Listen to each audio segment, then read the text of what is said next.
होथे मोर दाई के आज विदाई, ओ दुर्गा दाई होवत मोर दाई के विदाई।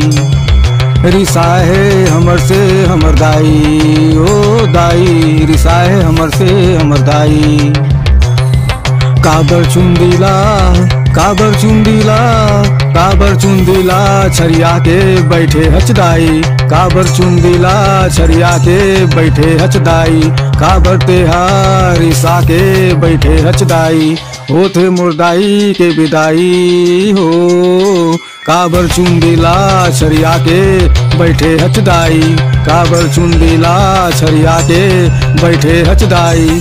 आँखिले नीर बहे मोर, आँखिले नीर बहे मोर, होथे मोर दाई के विदाई। काबर चुंदीला छरिया के बैठे हचदाई।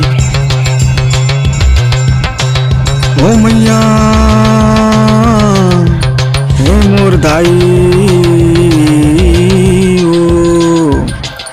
काबर चुंदीला काबर चुंदीला काबर चुंदीला छरिया के बैठे हचदाई, काबर चुंदीला छरिया के बैठे हचदाई।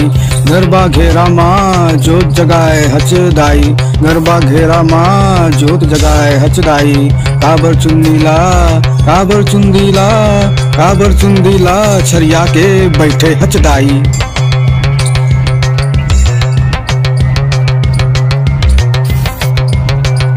गमक गमक बाजे डमरू झंकारे घंटा हो, मैया के मंदिर माँ मुझे भक्तन के तांता हो।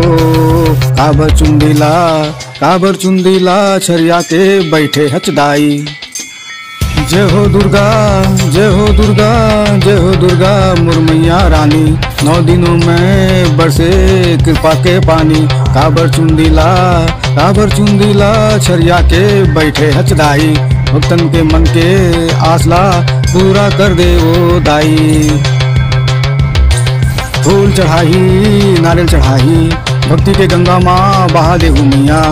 9 रूप धरे हंस धरती माँ वो, भक्तन ला ज्याल ले बचा ले मैया। काबर चुंदीला छरिया के बैठे हचदाई।